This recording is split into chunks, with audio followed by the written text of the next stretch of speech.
Social மீடியாவில் பார்த்த ஒரு கதை. நியூயார்க்கில் ஒரு நிருபர் வந்து ஒரு துறவி கிட்ட ஒரு பேட்டி எடுக்கிறாரு. நீங்கள் உங்கள் பேச்சில் தொடர்பு பற்றியும் இணைப்பு பற்றியும் பேசுனீங்க.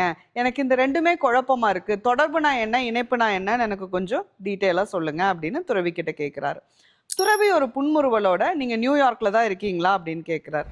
ஆமான்னு நிருபரும் சொல்கிறாரு. உங்கள் வீட்டில் எத்தனை பேர் அப்படிங்கிறாங்க. கொஞ்சம் எரிச்சல் ஆகுது இவருக்கு. என்னடா இது, நாம கேள்வி கேட்குறோம், இவரு நம்மளை கேள்வி கேட்டுட்டு இருக்காரு அப்படின்னு சொல்லிட்டு, அம்மா இறந்துட்டாங்க, அப்பா இருக்காங்க, ஒரு தம்பி தங்கை இருக்காங்க எனக்கு அப்படின்னு சொல்றாங்க. அப்புறம் உடனே வந்து துறவி கேட்குறாரு, கடைசியா உங்க அப்பாவை நீங்க எப்ப பார்த்தீங்க அப்படின்னு. கொஞ்சம் எரிச்சலாயிட்டு இவர் என்னன்னு சொல்றாரு, 3 மாசம் இருக்கும் பார்த்தேன் அப்படிங்கிறாங்க. உங்க தம்பி தங்கச்சி எல்லாம் எப்ப பார்த்தீங்க அப்படிங்கிறாங்க.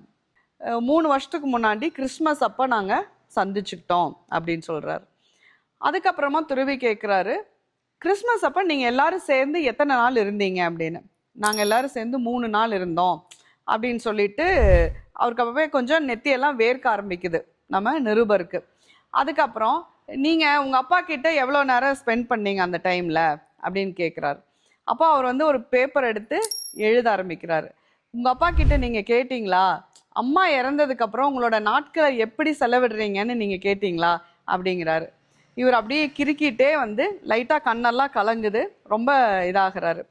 அதுக்கப்புறமா எல்லாருமா சேர்ந்து எல்லாம் சாப்பிடும்போது ஒருத்தருக்கு ஒருத்தர் மனசு விட்டு பேசிட்டீங்களா, அப்பா கிட்ட குறிப்பாக பேசுனீங்களா அப்படின்னு கேட்கும்போது அந்த கண்ணீர் அவருக்கு படப்படப்படான்னு விழுக ஆரம்பிச்சிருது. உடனே அந்த துறவி வந்து நிருபரை பிடிச்சி, மனசு கஷ்டப்படாதீங்க, நான் உங்களை புண்படுத்தியிருந்தேன்னா என்னை மன்னிச்சிருங்க. நீங்கள் வந்து தொடர்புக்கும் இணைப்புக்குமான வித்தியாசத்தை கேட்டீங்க, அதுக்காக தான் நான் வந்து இதை சொன்னேன்.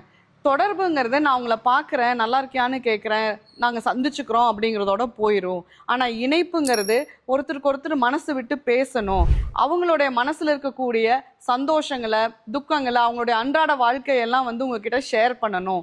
உங்களை சுற்றி இருக்கிறவங்க கிட்ட நீங்கள் அக்கறையோடு கேட்கக்கூடிய விஷயம்தான் இணைப்பு. நாம் எல்லாருமே தொடர்பில் இருப்போம், ஆனால் நமக்கு நம்மளுடைய அன்பானவர்கள் கூட இணைப்பில் இருக்கோமா அப்படிங்கிறத வந்து பார்க்கணும் அப்படிங்கிறாரு. நிருபருக்கும் அந்த டிஃப்ரென்ஸ் நல்லாவே புரியுது. நிருபர் வந்து கேள்வி கேட்ட அந்த துறவி யாருன்னா நம்முடைய சுவாமி விவேகானந்தர் அவர்கள் தான். நம்மளும் எல்லாத்தினுடையும் தொடர்பில் மட்டும் இல்லாமல் இணைப்பில் இருப்போம். Happy living. அன்புடன் அருணா.